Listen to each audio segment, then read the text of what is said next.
Hi, my name is Chance. I'm from the Boston University Students for Justice in Palestine. And I think this action today is really important, highlighting what the ADL and the JCRC and the role they play in maintaining Israeli colonialism and apartheid is really important. At BU, we have an active struggle going on opposing the fact that the BU Police Department, our campus security, sent the police chief on a trip to Israel in December of 2017. Now, this was a trip that was sponsored by the ADL.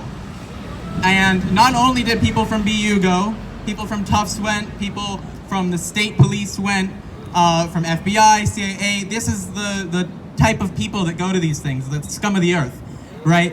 And so we found out about this, and we've been trying to organize against it. And it's incredible, actually, when you look at the history of the police departments and these organizations that are funding them. So I want to talk a little bit about both of those. First, in the early 2000s, a group of BUPD officers, just rank and file officers, approached the then chief, who's no longer there, about concerns about racial profiling. That BUPD was stopping black and other minority students disproportionately, that the use of force against them was being used far more than it was against any other demographic. And they raised these concerns in the department. And you know what the department's response was? Wasn't to fix any of this or even to do some bogus investigation. Their response was to fire these officers who brought this. And a few years later, these officers filed a lawsuit, not only about the racial discrimination, but also about corruption and mishandling of sexual harassment cases, a whole laundry list of just how awful BUPD has actually been for the safety and security of students on BU's campus. This police chief, and this came out in this lawsuit, in his deposition, it came out that in the sunroof, in the sunshield of his car, he had a photo. And that photo, you couldn't really see anything in it except for one thing: a black man being restrained in a chokehold by white hands. This is a photograph that the chief of the BUPD had in his car to look at. And when he was asked about this, in the deposition, under oath, when he was asked about this, he said, well, my wife gets a kick out of it. And you know who his wife was? The vice president of enrollment and admissions at BU. And now you look at the facts. Now, this police chief, he left, he retired, he wasn't fired, he left in 2006, and as far as I know, so did his wife. But both in that period, in the early 2000s, and today, and since the 80s, black enrollment at BU has basically been the same, about 3 or 4%. Hasn't changed, and that's across the board for every university in this city. And keep in mind that this city is 25% black. And what is BU? So BU, they really pride themselves on being anti-racist. They started a whole department about anti-racism. They hired Ibram X. Kendi to head it. They got $10 million from Twitter to fund it. But they're not doing jack shit, pardon my language, about black enrollment or Latino enrollment or anything like that. Because they don't care about that. They don't care about helping people. They don't care about anti-racism. They care about their image.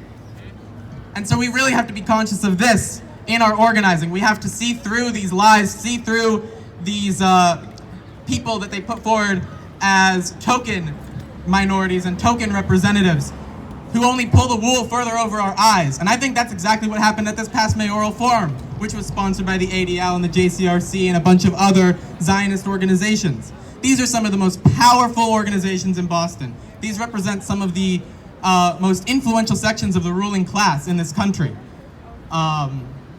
And so to see mayors or mayoral candidates so actively participate in this, not breathe a word about the occupation, not breathe a word about the genocide that's going on, more than anything else, that shows us that we cannot trust these people and that we have to rely on ourselves and on people power and on our organization to fight for freedom and liberation.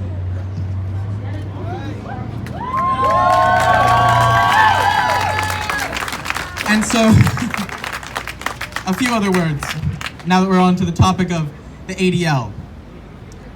Because like I said, and like was said earlier, the ADL is one of these main sponsors for these police trips. these trips where law enforcement, security agencies all go and learn things under the guise of counterterrorism. But let's be real. The ADL is not about counterterrorism. In fact, if anything, they've acted more like a terrorist organization when it comes to activist communities here. They literally have sent spies into protest movements, spies into the anti-apartheid movement, into environmental movements. They even send them into white nationalist movements. They get all of this information, actually. And I'm saying, of course, white nationalism is a totally separate thing, just to make it clear. But they send all of these informants in, and they just immediately send it to the FBI. If we're talking about the ADL, we are not talking about something which is separate from the government and from the state. This is part of the state. It works hand in glove with the FBI and the CIA. So this is not some civil rights organization. This is a repressive arm of the state, of the government. And so it has to be seen and resisted as such.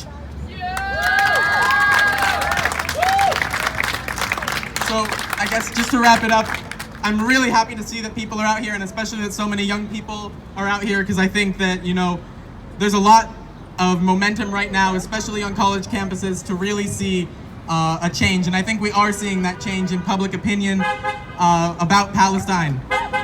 And it's really been amazing to see, especially this past summer. And I think, you know, no matter how big our protests are, 10 or 10,000, we're going to keep marching until Palestine is free. So thank you.